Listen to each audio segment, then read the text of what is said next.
Hey everybody, Dean Young, Home Tech. Hope everybody's having a great day today. Monday.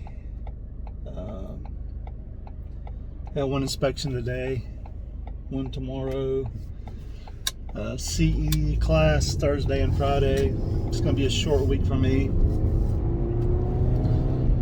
So, not a very productive week as far as inspections.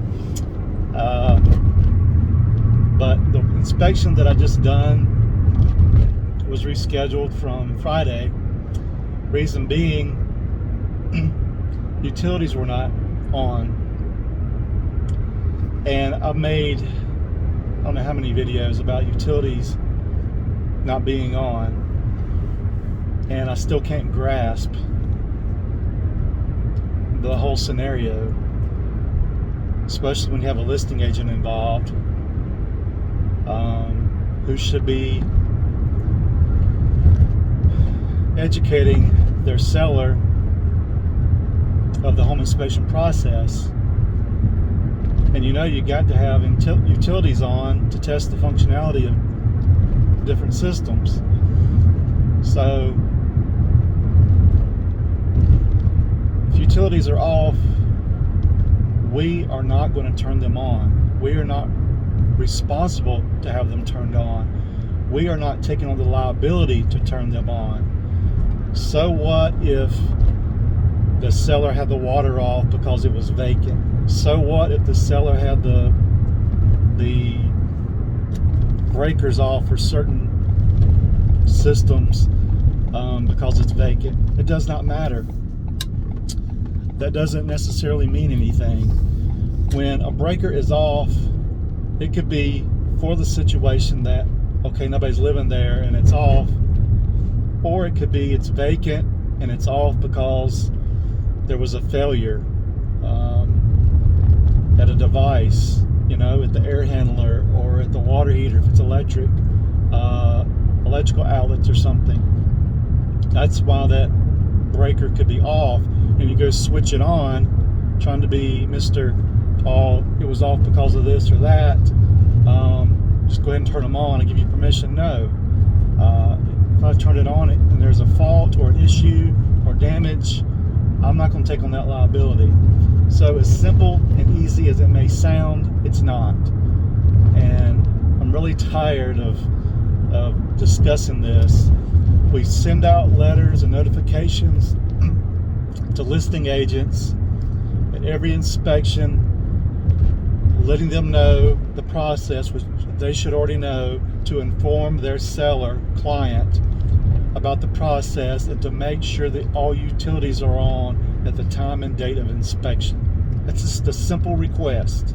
Simple request. It's not being done. And it's really aggravating. And, we do charge a trip charge, additional trip charge, which goes to the listing agent. Depending on the circumstance, we will do it. But,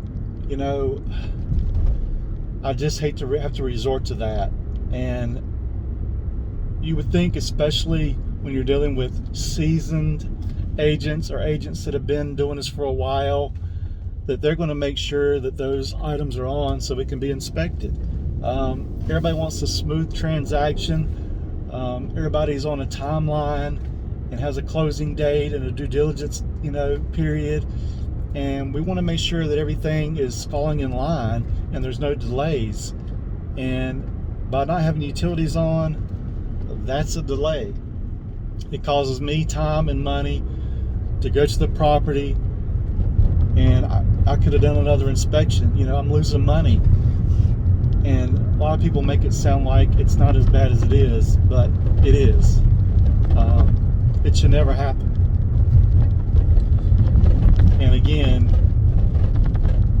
we are not turning on water. We are not turning on breakers.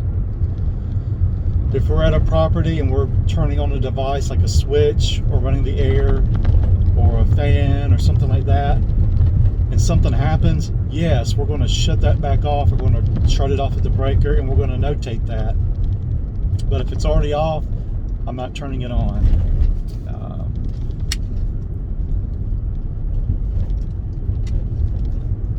Just a simple thing to do. Anyway, I'm gonna get out of here. I get this report to this agent, and it should have been done Friday, but it wasn't, because all the utilities were not on. And some people say, well, inspect what you can and then come back and finish up the so-and-so. No, you do not understand. A home inspection is good for the time and the date of the inspection. So if I go, say, Friday, and I inspect everything but, say, the water, all the plumbing, and I go in today and say there's an issue with something electrical that happened over the weekend while no one was there. You know how things fail. Your car starts 1 minute, and you may drive somewhere, you get there and it won't start when you leave. Things happen like that. So what if something was functioning when I was there on Friday, and then I go back today and happen to turn on that light switch and it's not coming on? Yes, it could be a bulb, or it could be something more involved like a switch, or it could be a defective breaker. Who knows? Things happen. That's why it's all inclusive. One inspection, that inspection is good for that date and that time. It's not going to be, I'm going to come one day and do this and come one day and do that. Just not going to do it. So anyway, guys, I'm going to get out of here. 336-989-8185. HomeTechNC.com. Again, 336-989-8185. We have a triangle number. I'm not too familiar with it now, but if you guys go to our website, HomeTechNC.com, it's at the top. Either number you dial, you're going to get us.